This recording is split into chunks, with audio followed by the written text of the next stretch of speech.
Apa yang paling kalian ingat dari pemain satu ini?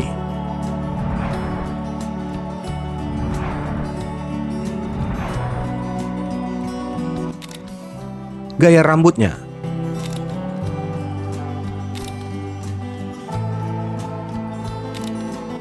caranya mengendalikan permainan,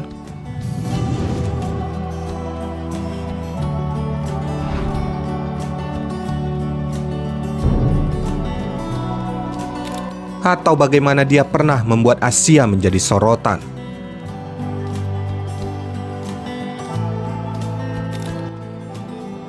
Seperti apa sebenarnya perjalanan Hidetoshi Nakata?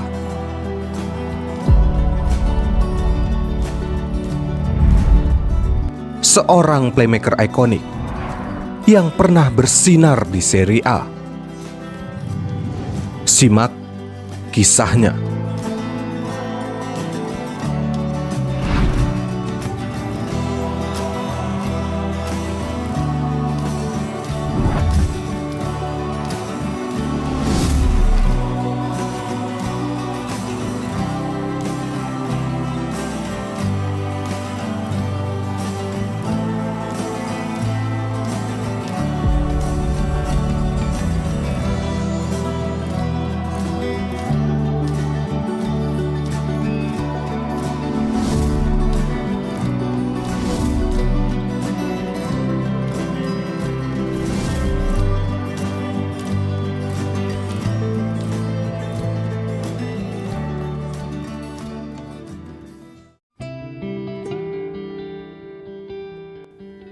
Hidetoshi Nakata lahir di prefektur Yamanashi, tepatnya di barat daya kota Tokyo, pada tanggal 22 Januari di tahun 1977.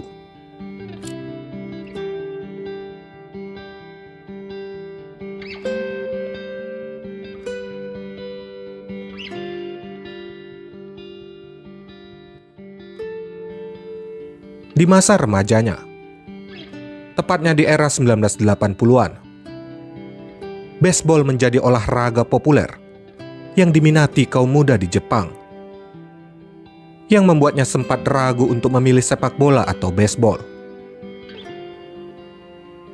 Dalam sebuah wawancara, Nakata juga mengatakan bahwa selama beranjak dewasa, dia tak memiliki idola dalam sepak bola, karena di negaranya hanya sedikit pesepak bola terkenal yang mendahului karirnya. Menurutnya, tak ada pertandingan atau pemain tertentu yang menginspirasinya. Baginya, pengaruh besar malah datang dari anime dan komik Kapten Tsubasa,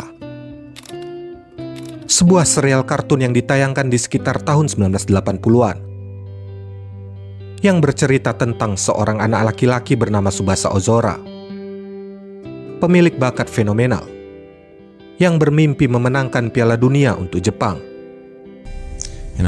In Japan there is a famous cartoon manga. It's called Captain Tsubasa. It's about football.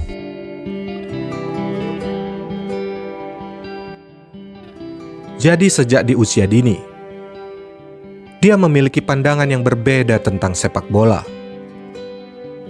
Tak seperti kebanyakan para pesepak bola yang berlatar belakang Eropa.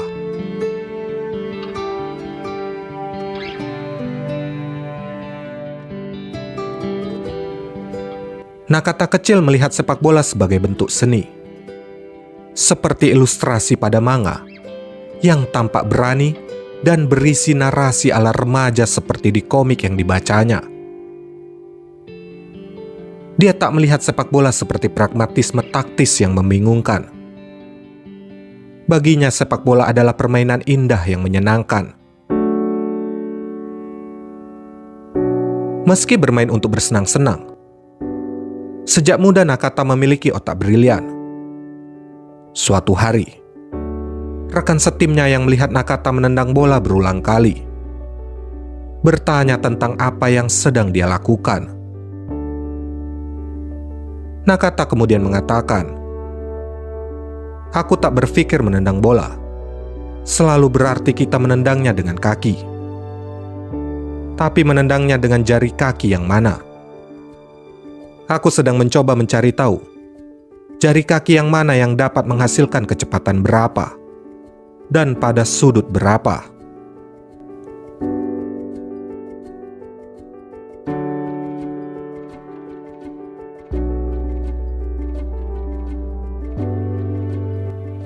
Jepang sendiri baru mulai menaruh perhatian lebih pada sepak bola sejak J-League dibentuk di awal periode 90-an. J-League の開会を開会宣言。 Bintang-bintang seperti Gary Lineker, Dragan Stojkovic,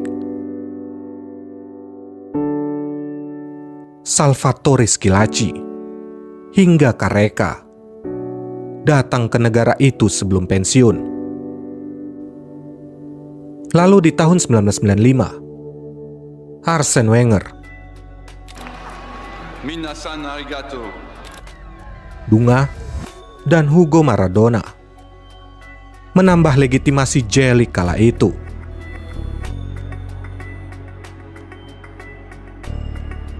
Di waktu yang sama pula lah, Nakata, seorang pemuda polos tapi berbakat, mulai mencuri banyak perhatian.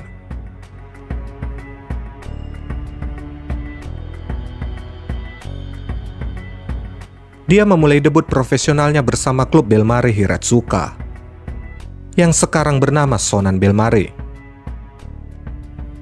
Sejak musim pertamanya, dia bermain sebagai gelandang serang dan membantu klubnya memenangkan Piala Winner Asia tahun 1995. Gelar Asia pertama dalam sejarah Sonan Bellmare.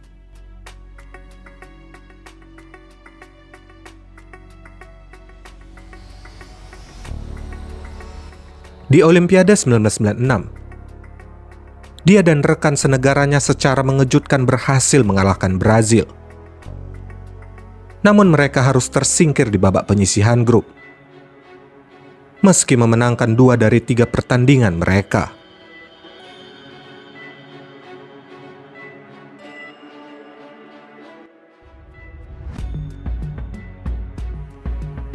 Setahun kemudian, dia dianugerahi gelar pesepak bola terbaik Jepang, serta memenangkan penghargaan Asian Footballer of the Year.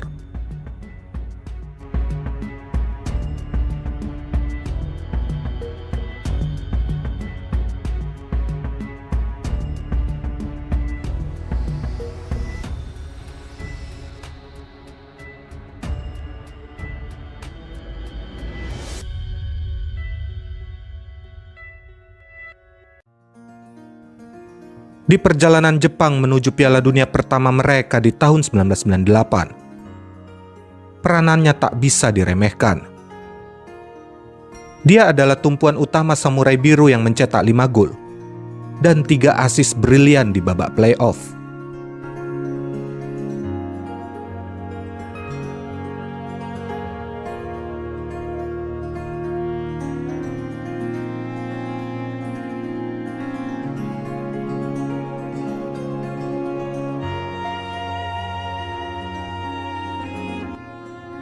Di turnamen itu, Nakata muda menegaskan posisinya sebagai salah satu pesepak bola paling menjanjikan dalam satu generasi. Meski secara keseluruhan penampilan timnas Jepang gagal tampil impresif, secara individual, Nakata menyita banyak perhatian klub Eropa. Dia berhasil tampil luar biasa, meski Jepang kalah dalam 3 pertandingan di babak penyisihan grup. Nakata menggunakan kesempatannya dengan baik. Dia bahkan dengan sengaja mengecat rambutnya dengan warna tembaga untuk menarik perhatian para scouting. Kerja kerasnya menuai hasil. Dia tak hanya memenangkan lagi Asian Footballer of the Year, sebuah tawaran besar juga datang dari Perugia.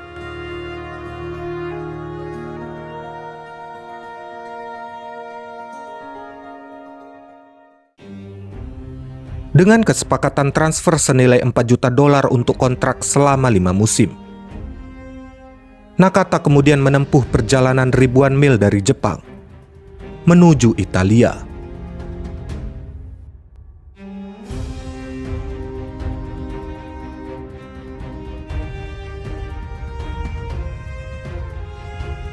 Basta, adesso ho fame.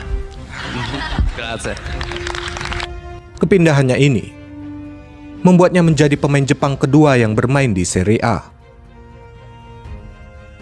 Sebelumnya, Kazuyoshi Miura pernah bermain untuk Genoa di tahun 1994. Namun apa yang terjadi pada Nakata adalah sesuatu yang fenomenal.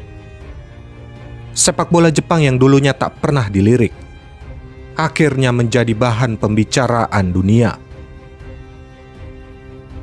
Para komentator sepak bola dengan cepat mengkritik keputusannya untuk bermain di liga terberat di dunia itu. Menurut mereka, Nakata akan sulit beradaptasi.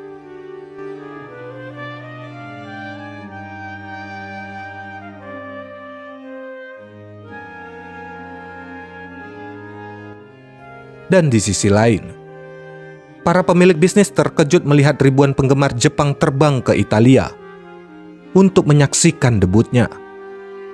Bahkan mereka tetap rutin datang setiap kali Perugia akan bertanding.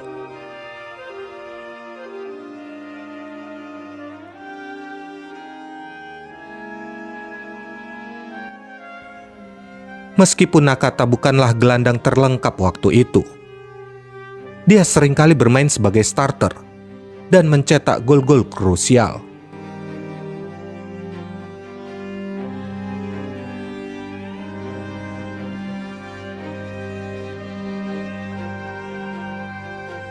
Caranya bermain membuat beberapa episode Kapten Tsubasa tampak membosankan.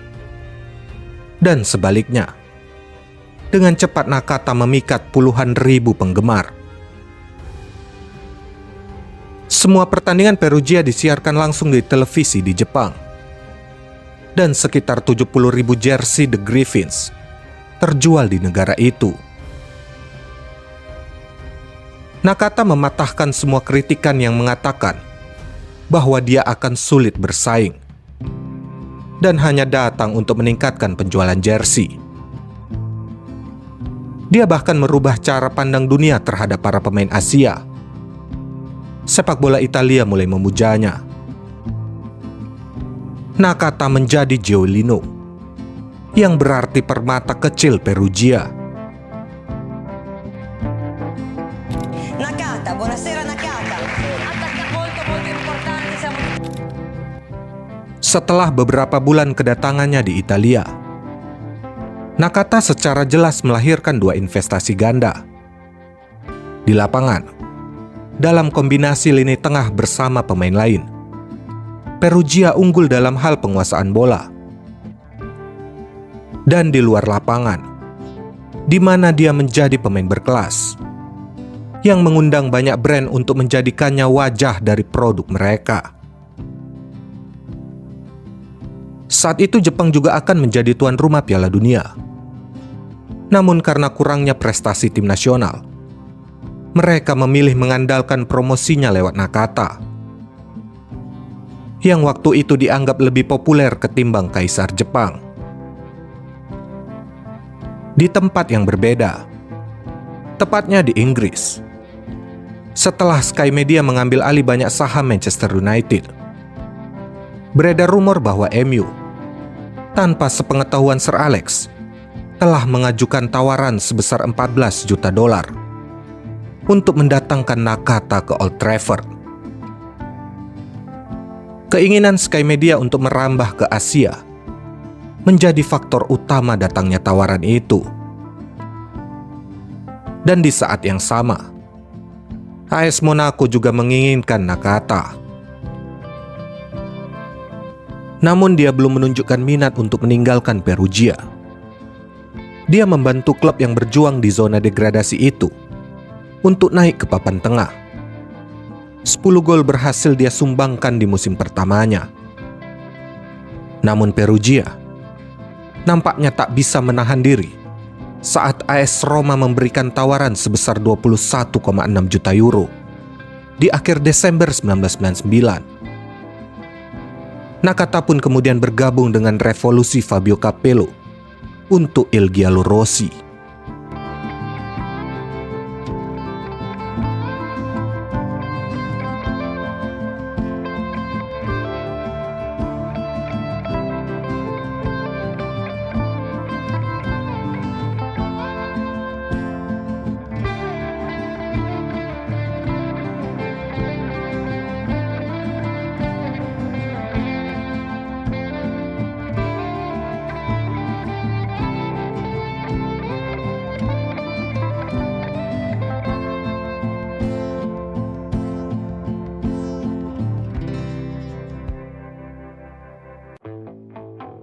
Nilai transfernya yang besar membuatnya menjadi pemain Jepang termahal kala itu.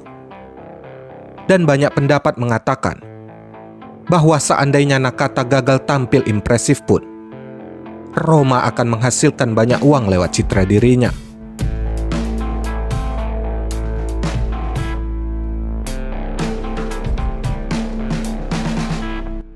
Selain menjadi gelandang berbakat, Nakata yang di kemudian hari beberapa kali masuk dalam nominasi Ballon d'Or dan pemain terbaik dunia FIFA ini adalah impian tim marketing.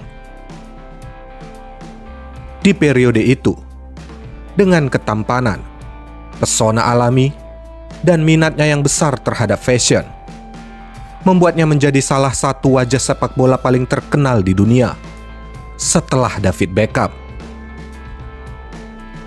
Meski dia lebih banyak menghabiskan waktunya di bangku cadangan sebagai pengganti Francesco Totti, klub ini berhasil menggunakannya untuk memasarkan outlet-outlet AS Roma di Tokyo dan Osaka.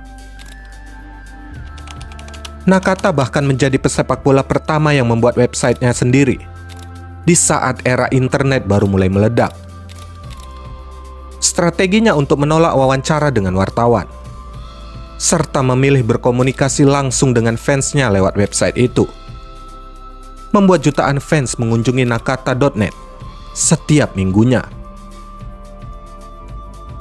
Namun, meski hanya tampil sebagai starter sebanyak 15 kali di tim asuhan Fabio Capello yang bertabur bintang itu, Nakata berhasil membuktikan kelasnya.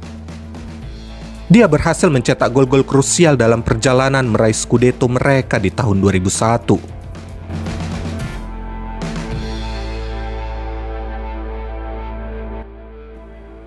Lihat saja bagaimana golnya saat melawan mantan klubnya Perugia di bulan Februari tahun 2000, tepat sebulan setelah perpindahannya.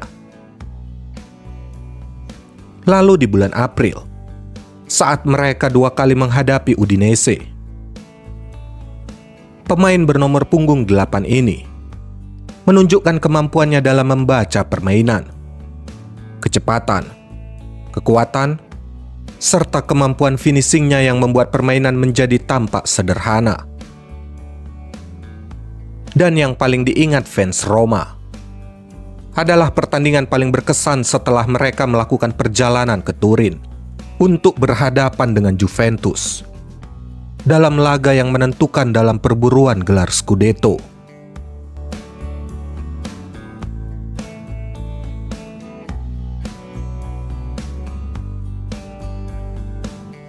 Nakata tampil dari bangku cadangan menggantikan Totti di menit ke-56. Waktu itu Juventus sudah unggul 2-0 lewat gol Del Piero dan Zidane.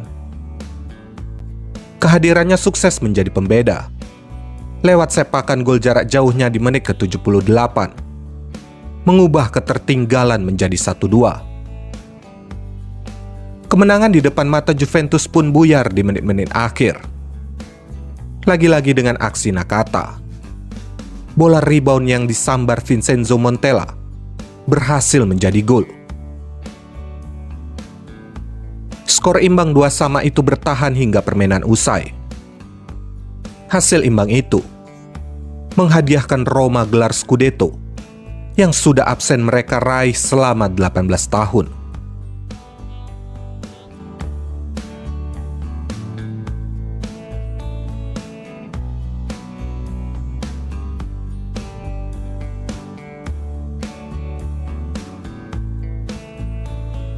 Meski membantu Il Giallorossi meraih Scudetto, Nakata menginginkan peran yang lebih banyak di tim. Jadi dia memutuskan pindah ke Parma di akhir musim 2000-2001. Ketimbang memilih MU dan Arsenal yang waktu itu juga mencoba merekrutnya, dia lebih memilih bertahan di Italia.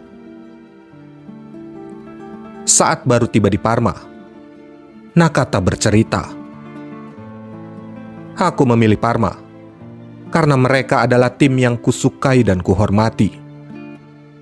Meskipun Roma memenangkan gelar dan Parma finish di posisi keempat, aku tak terlalu melihat perbedaannya. Di sini juga bisa memenangkan gelar. Dan yang lebih penting, aku akan lebih sering bermain. Uang itu tak penting.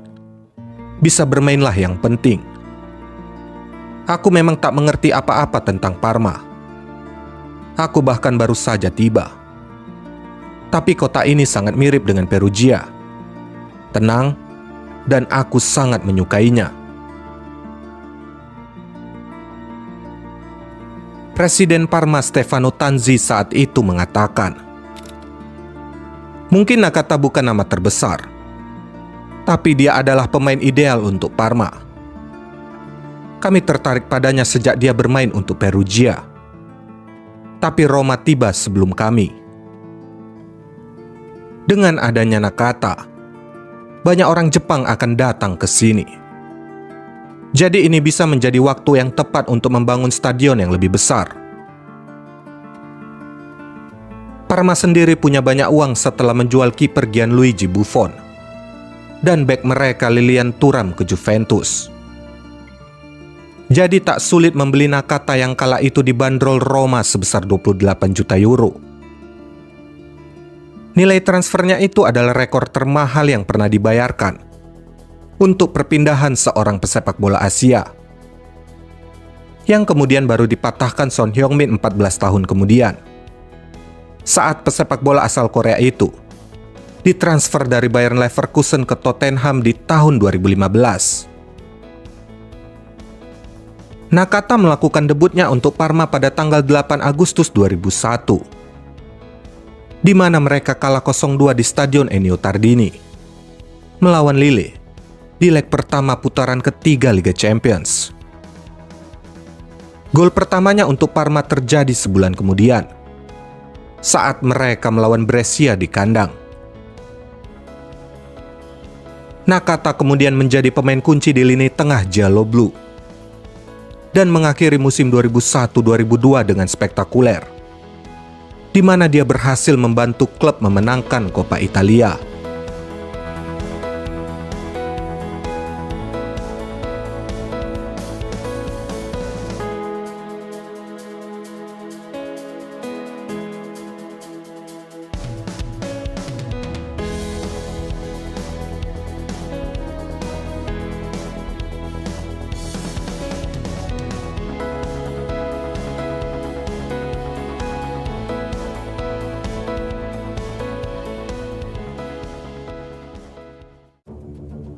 Dia kembali ke kampung halamannya sebagai wajah dari Piala Dunia 2002.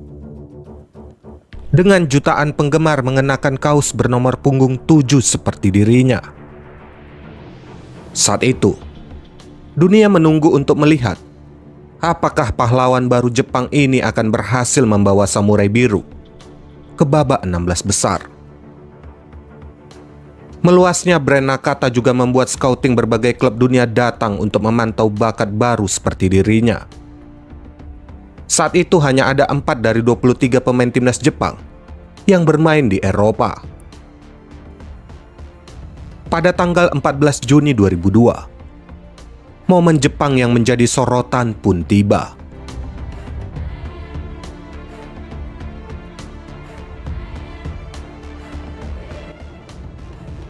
Seluruh dunia menyaksikan mereka bermain imbang 2-2 dengan Belgia.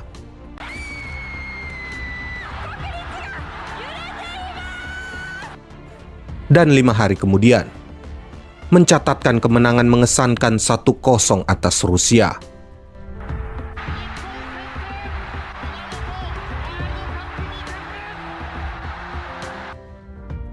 Lalu di Stadion Nagai, Jepang berhasil mengalahkan Tunisia 2-0.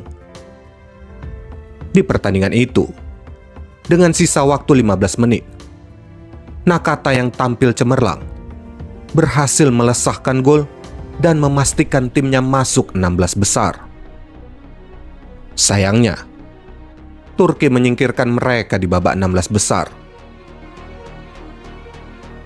Meski gagal membawa Jepang lebih jauh di turnamen itu, semua orang penasaran dengan prospek Nakata di musim-musim berikutnya. Dia kembali ke Italia, melanjutkan musimnya bersama Parma.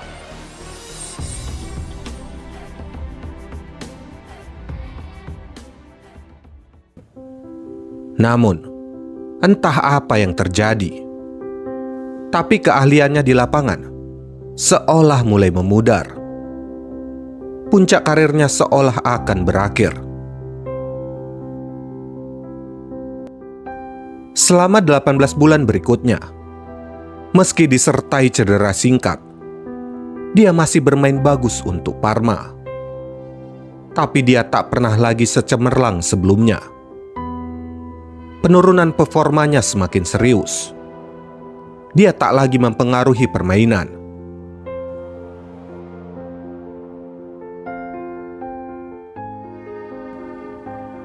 Ternyata, penurunan performanya terjadi akibat perselisihannya dengan pelatih Parma, Cesare Prandelli. Nakata mengatakan jika dia frustasi karena dimainkan sebagai gelandang kanan, bukannya di posisinya sebagai playmaker. Di situsnya dia mengungkapkan, "Apa gunanya melanjutkan posisi ini? Aku ingin bermain di posisi tengah, di mana aku bisa melakukan pekerjaan yang lebih baik untuk tim. Aku merasa terjebak di mana peranku menjadi sangat terbatas." Nakata mengklaim jika dia lebih memilih berada di bangku cadangan ketimbang berpindah posisi. Prandelli kemudian menanggapinya dengan mengancam untuk tidak memasukkan Nakata ke dalam susunan pemainnya.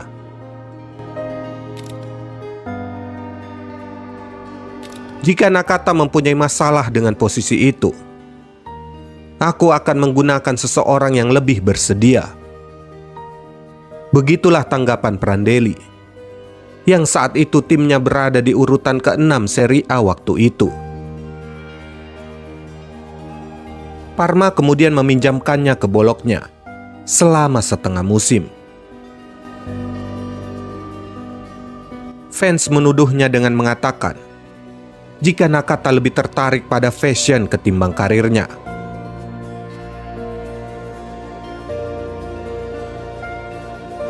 Di musim yang sama, Parma juga dinyatakan bangkrut karena Callisto Tanzi kedapatan melakukan korupsi. Sejak dipinjamkan ke Bologna, dia tak lagi serius dengan permainan. Hasratnya untuk sepak bola seolah-olah sudah hilang. Nakata kemudian pindah ke Fiorentina, bermain sebanyak 20 kali, lalu dipinjamkan ke Bolton Wanderers. Penggemar Inggris kala itu cukup antusias dan berharap Nakata menemukan kembali sisi terbaiknya. Sayangnya, hal seperti itu tak pernah terjadi. Nakata tak diizinkan untuk mengekspresikan dirinya dalam barisan pemain trotters yang kaku. Dia hanya mencetak 1 gol dalam 21 penampilannya untuk Bolton.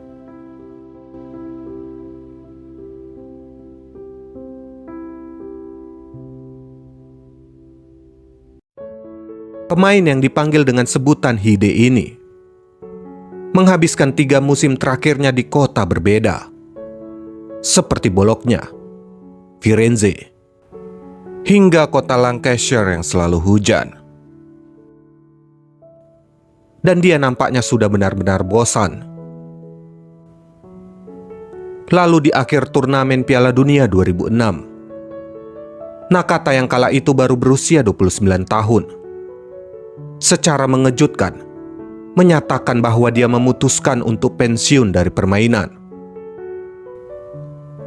Dalam beberapa wawancaranya, Nakata mengungkapkan bagaimana dia tak ingin lagi bermain sepak bola karena hal itu telah berubah menjadi pekerjaan. Berbeda dengan hasrat yang dia miliki sejak awal. Aku bisa merasakan bahwa sekarang tim bermain hanya demi uang dan bukan untuk bersenang-senang. Aku selalu merasa bahwa sebuah tim adalah keluarga besar. Namun sekarang tak lagi seperti itu. Aku sedih. Karena itu aku memutuskan berhenti di usia 29 tahun.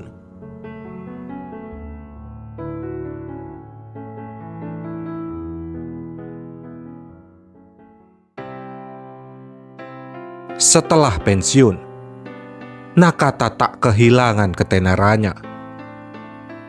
Dia berpindah dari lapangan ke depan kamera dengan menjadi seorang fashionista. Namun hal itu tak berlangsung lama, karena dia kemudian memilih untuk mengelilingi dunia dan mempelajari semua prefektur di Jepang untuk mempelajari budaya dan menemukan jati dirinya. Seperti petualangan Kapten Tsubasa, petualangan Nakata juga terus berlanjut. Kemanapun aku berkunjung, orang-orang bertanya kepada aku tentang budaya Jepang. Tetapi seringkali aku tidak bisa menjawab pertanyaan mereka. Aku meninggalkan Jepang di usia 21 tahun untuk bermain sepak bola, memimpikan kehidupan di luar Jepang tanpa memahami budayaku sendiri. Selepas petualangannya selama 7 tahun itu, untuk membantu melestarikan budaya Jepang dan menuangkannya menjadi sebuah bisnis, Nakata meluncurkan merek sake miliknya sendiri. Apalagi dia pernah terkesan dengan bagaimana hebatnya bisnis wine di Italia. Nakata menghadirkan sake berkualitas tinggi dengan menciptakan konsep sake blockchain, di mana setiap produksi sakenya akan tercatat sejak diproduksi hingga sampai ke tangan pelanggan ke seluruh dunia. Dia menginginkan kapan dan dimanapun sake miliknya diminum, kualitasnya akan tetap sama. Dia juga mengembangkan aplikasi bernama Sakenomi, sebuah aplikasi edukasi tentang sake yang memungkinkan penggunanya mendapat informasi sekaligus produk sake pilihan. Bersama bisnisnya ini, Nakata seolah menemukan kembali tujuan hidupnya. Demikianlah kisah Hidetoshi Nakata, seorang pionir yang membuka jalan bagi banyak rekan senegaranya menuju panggung dunia. Walaupun memiliki banyak talenta, Nakata mungkin tak bisa disejajarkan dengan para pesepak bola terhebat di dunia. Tapi pernah ada suatu masa ketika namanya menjadi kebanggaan Jepang dan menjadi salah satu bakat terbaik yang membuat Asia dilirik dunia.